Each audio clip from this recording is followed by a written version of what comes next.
Fala galera, tudo bem com vocês? E aí, como é que vocês estão? Vamos lá, vamos continuar a nossa leitura bíblica em um ano. Estamos na semana de número 24 e hoje é o quarto dia. No quarto dia nós vamos ler 2 Reis capítulo 16, 2 Reis capítulo 17 e também Gálatas capítulo 3. 2 Reis 16 e 17, Gálatas 3. Muito bom estar com você mais um dia, estamos aí no na meiuca da semana 24. Feliz porque você está com a gente, não esquece de compartilhar e espalhar esse convite aí para que mais e mais pessoas possam conhecer, estudar e se relacionar com o nosso Deus, com a sua palavra. Amém? Beleza? Posso contar com vocês? Então vamos nessa, vamos lá, vamos continuar aqui a nossa semana de número 24 com a nossa leitura bíblica em um ano. Deus, obrigado por mais um dia de vida, pelo seu amor constante. Deus, o seu amor é tão constante, é tão fiel, é tão presente, Deus. Mesmo quando a gente não espera, mesmo quando a gente não percebe, mesmo quando a gente não imagina, o Senhor nos está amando, o Senhor está perto daqueles que te buscam. Tua palavra fala que nós podemos invocar o Senhor, buscar o Senhor enquanto está perto, e enquanto isso é possível, enquanto você pode achá-lo, e a gente deve buscar enquanto o Senhor está perto, Deus, e o Senhor está perto de nós. Muito obrigado. Muito obrigado porque o Senhor é um Deus acessível, é um Deus que é presente, apesar de ser santo, alto, exaltado, magnífico, todo-poderoso, Deus terrível, temerável, Deus é possível sim temer ao Senhor, Pai. Mas ao mesmo tempo o Senhor é amor, o Senhor é presente, o Senhor é fiel, Pai, que Deus maravilhoso o Senhor é, Pai. Porque através do sangue de Jesus, através do sacrifício de Jesus, nós podemos chegar diante do Senhor, falar, Pai, e o Senhor nos ouve, o Senhor se faz presente, o Senhor se manifesta a nós. Deus, muito obrigado. Muito obrigado porque o Senhor é bom, fiel e presente em nossas vidas, Pai. Fala conosco enquanto lemos a sua palavra no dia de hoje, em nome de Jesus. Amém. Glória a Deus, vamos lá. 2 Reis, capítulo 16. No 17º ano do reinado de Peca, filho de Remalias, Acás, filho de Jotão, rei de Judá, começou a reinar. Acás tinha 20 anos de idade quando começou a reinar e reinou 16 anos em Jerusalém.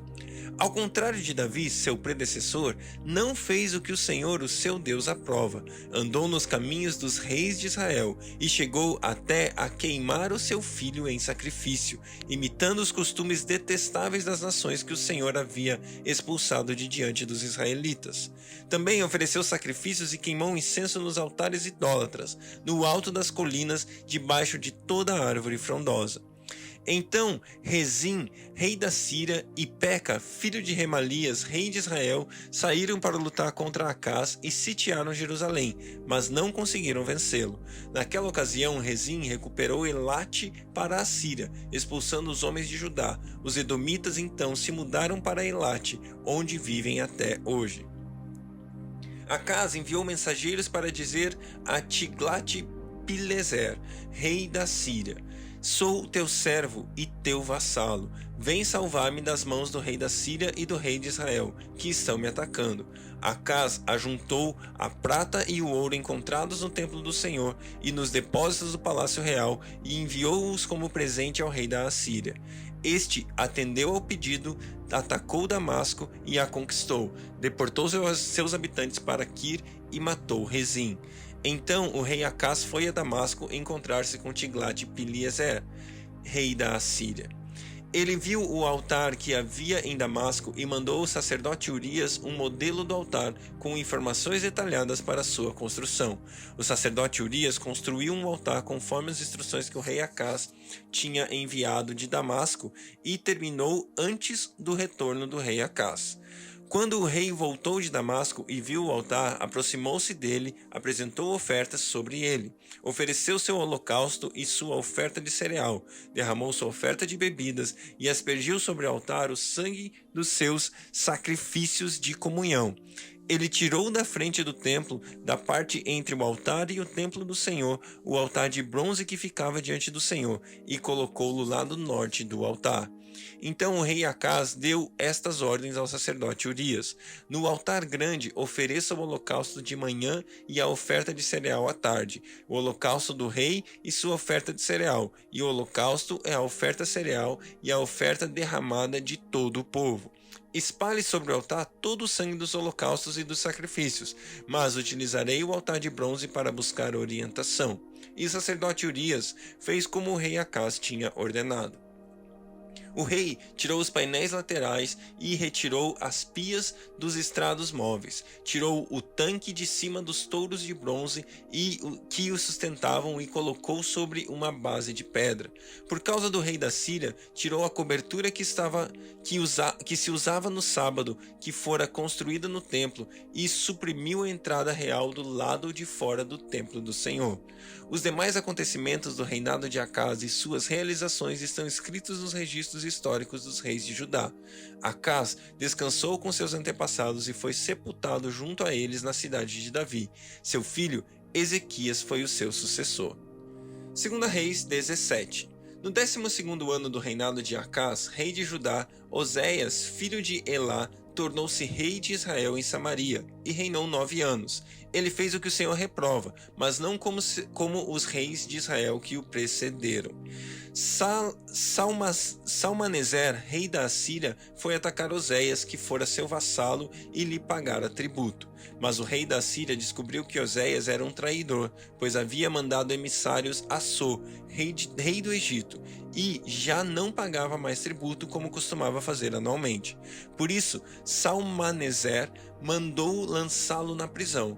O rei da Síria invadiu todo o país, marchou contra Samaria e a sitiou por 3 anos. No 9º ano do reinado de Oséias, o rei assírio conquistou Samaria e deportou os israelitas para a Síria.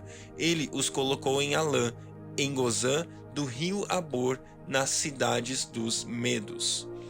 Tudo isso aconteceu porque os israelitas haviam pecado contra o Senhor, o seu Deus, que os tirara do Egito e sob o poder do faraó, rei do Egito. Eles prestaram culto a outros deuses e seguiram os costumes das nações que o Senhor havia expulsado de diante deles, bem como os costumes que os reis de Israel haviam introduzido. Os israelitas praticaram mal secretamente contra o Senhor, o seu Deus. Em todas as suas cidades, desde as torres das sentinelas até as cidades fortificadas, eles construíram altares idólatras. Ergueram colunas sagradas e postes sagrados em todo o monte alto e debaixo de toda a árvore frondosa. Em todos os altares idólatras queimaram incenso, como faziam as nações que o Senhor havia expulsado de diante deles. Fizeram males que provocaram o Senhor a ira.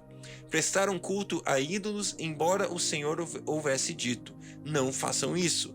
O Senhor advertiu Israel e Judá por meio de todos os profetas e videntes: desviem-se dos seus maus caminhos, obedeçam às ordenanças e aos meus preceitos, de acordo com toda a lei que ordenei aos seus antepassados que obedecessem e que lhes entreguei por meio dos meus servos, os profetas.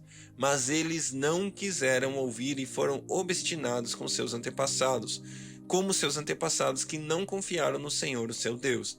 Rejeitaram seus decretos, a aliança que tinha feito com seus antepassados e as suas advertências. Seguiram ídolos inúteis, tornando-se eles mesmos inúteis. Imitaram as nações ao seu redor, embora o Senhor lhes tivesse ordenado: não as imitem. Abandonaram todos os mandamentos do Senhor, o seu Deus, e fizeram para si ídolos de metal na forma de bezerros e um poste sagrado em Aserá. Inclinaram-se diante de todos os exércitos celestiais e prestaram culto a Baal. Queimaram seus filhos e filhas em sacrifício. Praticaram adivinhação e feitiçaria e venderam-se para fazer o que o Senhor reprova, provocando-o a ira. Então o Senhor indignou-se muito contra Israel e os expulsou de sua presença. Só a tribo de Judá escapou, mas nem ela obedeceu os mandamentos do Senhor, o seu Deus. Seguiram seus costumes e os costumes que Israel havia introduzido. Por isso o Senhor rejeitou todo o povo de Israel. Ele o afligiu e o entregou nas mãos dos saqueadores, até expulsá-lo de sua presença. Quando o Senhor separou Israel da dinastia de Davi, os israelitas escolheram como rei Jeroboão, filho de Nebate, que induziu Israel a deixar de seguir o Senhor e o levou a cometer grande pecado. Os israelitas permaneceram em todos os pecados de Jeroboão e não se desviaram deles, até que o Senhor os afastou de sua presença, conforme havia advertido por meio de todos os seus servos, os profetas. Assim, o povo de Israel foi tirado de sua terra e levado para o exílio da Assíria. onde ainda hoje permanecem. O rei da Síria trouxe gente da Babilônia, de Cuta, de Ava, de Amate, de Sefarvaim e os estabeleceu nas cidades de Samaria para substituir os israelitas. Eles ocuparam Samaria e habitaram em suas cidades. Quando começaram a viver ali, não adoravam o Senhor. Por isso, ele enviou leões para o meio deles, que mataram alguns dentre o povo. Então informaram o rei da Síria: os povos que deportaste e fizeste morar nas cidades de Samaria não sabem o que o Deus daquela terra exige. Ele enviou leões para matá-los, pois desconhecem as suas exigências. Então o rei da Síria deu esta ordem: façam um dos sacerdotes de Samaria que vocês levaram prisioneiros retornar e viver ali para ensinar as exigências do Deus da terra. Então um dos sacerdotes exilados de Samaria veio morar em Betel e lhes ensinou a adorar o Senhor. No entanto, cada grupo fez seus próprios deuses nas diversas cidades em que moravam e os puseram nos altares idólatras que o povo de Samaria havia feito. Os da Babilônia fizeram Sucote-Benote, os de Cuta fizeram Nergal e os de Amate fizeram Acima. Os aveus fizeram Nibás e Tartaque. Os sefarvitas queimaram os seus filhos em sacrifício a Adrameleque e Anameleque, deuses de Sefarvaim. Eles adoraram o Senhor, mas também nomeavam qualquer pessoa para lhes servir como sacerdote nos altares idólatras. Adoravam o Senhor, mas também prestavam culto a seus próprios deuses, conforme os costumes das nações de onde haviam sido trazidos. Até hoje eles continuam em suas antigas práticas. Não adoram o Senhor nem se comprometem com os decretos, com as ordenanças, com as leis e com os mandamentos que o Senhor deu aos descendentes de Jacó, a quem deu o nome Israel. Quando o Senhor fez uma aliança com os israelitas, ele lhes ordenou: não adorem outros deuses, não se inclinem diante deles, não lhe prestem culto, nem lhes ofereçam sacrifício. Mas o Senhor, que os tirou do Egito com grande poder e com braço forte, é quem vocês adorarão. Diante dele vocês se inclinarão e lhe oferecerão sacrifícios. Vocês sempre tomarão o cuidado de obedecer aos decretos, às ordenanças, às leis e aos mandamentos que lhes prescreveu. Não adorem outros deuses, não esqueçam a aliança que fiz com vocês e não adorem outros deuses. Antes, adorem o Senhor, o seu Deus. Ele os livrará das mãos de todos os seus inimigos. Contudo, não lhe deram atenção, mas continuaram em suas antigas práticas. Mesmo quando esses povos adoravam o Senhor, também prestavam culto aos seus ídolos. Até hoje, seus filhos e seus netos continuam a fazer o que os seus antepassados faziam. Uau, uau, uau. Misericórdia, que eu e você possamos ter nosso coração no Senhor o tempo todo. Aqui a gente vê o primeiro exílio de Israel, a primeira vez que o povo deixa então a terra para ir ser de novo, sitiado aí, de novo ser uma nação estrangeira numa terra que não é a deles, servindo a deuses que não é o Senhor, o nosso Deus, O que será? Como é que eles saem dessa, Vamos continuar a nossa leitura para a gente descobrir mais sobre isso. Gálatas capítulo 3. Ó Gálatas insensatos! Quem os enfeitiçou? Não foi diante dos seus olhos que Jesus Cristo foi exposto como crucificado? Gostaria de saber apenas uma coisa: foi pela prática da lei que vocês receberam o Espírito ou pela fé naquilo que ouviram? Será que vocês são tão insensatos que, tendo começado pelo Espírito, querem agora se aperfeiçoar pelo esforço próprio? Será que foi inútil sofrerem tantas coisas? Será que foi inútil? Aquele que dá o seu Espírito e opera milagres entre vocês realiza estas coisas pela prática da lei ou pela fé com a qual vocês receberam a palavra? Considerem o exemplo de Abraão. Ele creu em Deus e isso lhe foi acreditado como justiça. Estejam certos, portanto, de que os que são da fé é que são filhos de Abraão. Prevendo a Escritura que Deus justificaria os gentios pela fé, anunciou primeiro as boas novas a Abraão. Por meio de você, todas as nações serão abençoadas. Assim, os que são da fé são abençoados com Abraão. homem de fé. Já os que se apoiam na prática da lei estão debaixo de maldição, pois está escrito: maldito todo aquele que não persiste em praticar todas as coisas escritas no livro da lei. É evidente que diante de Deus ninguém será justificado pela lei, pois o justo viverá pela fé. A lei não é baseada na fé, ao contrário, quem praticar estas coisas, por elas viverá. Cristo nos redimiu da maldição da lei quando se tornou maldição em nosso lugar, pois está escrito: maldito todo aquele que for pendurado no madeiro. Isso para que Cristo Jesus, a bênção de Abraão, chegasse também aos gentios, para que recebêssemos a promessa do Espírito mediante a fé. Irmãos, humanamente falando, ninguém pode anular um testamento, depois de ratificado, nem acrescentar-lhe algo. Assim também as promessas foram feitas a Abraão e ao seu descendente.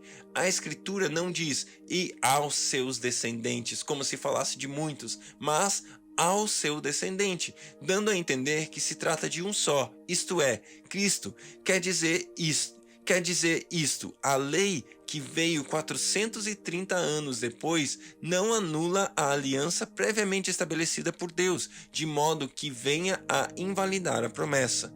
Pois, se a herança depende da lei, já não depende de promessa. Deus, porém, concedeu-a gratuitamente a Abraão mediante promessa. Qual era então o propósito da lei? Foi acrescentada por causa das transgressões, até que viesse o descendente a quem se referia a promessa, e foi promulgada por meio de anjos pela mão de um mediador. Contudo, o mediador representa mais de um, Deus, porém, é um. Então, a lei opõe-se às promessas de Deus? De maneira nenhuma, pois se tivesse sido dada uma lei que pudesse conceder vida, certamente a justiça viria da lei. Mas a Escritura encerrou tudo debaixo do pecado, a fim de que a promessa, que é pela fé em Jesus Cristo, fosse dada aos que creem. Antes que viesse essa fé, estávamos sob custódia da lei, nela encerrados, até que a fé que haveria de vir fosse revelada. Assim, a lei foi o nosso tutor até Cristo, para que fôssemos justificados pela fé. Agora, porém, tendo chegado à fé, já não estamos mais sob o controle do tutor. Todos vocês são filhos de Deus mediante a fé em Cristo Jesus, pois os que em Cristo foram batizados, de Cristo se revestiram. Não há judeu, nem grego, nem escravo, nem livre, homem, nem mulher, pois todos são um em Cristo Jesus. E se vocês são de Cristo, são descendência de Abraão e herdeiros segundo a promessa. Glória a Deus, o Evangelho mais uma vez aqui resumido em um capítulo. Eu e você vivemos uma nova vida por causa daquilo que Jesus fez. Não existe esforço humano que eu e você podemos fazer para conquistar aquilo que só o sacrifício de Jesus poderia conquistar por mim e por você. Graças a Deus por isso, graças a Deus pelo seu amor por mim e por você, graças a Deus pela graça que nos alcançou e nos faz novos homens, novas criaturas, filhos de Deus, assim como Jesus. Amém? Que Deus abençoe o seu dia e até amanhã.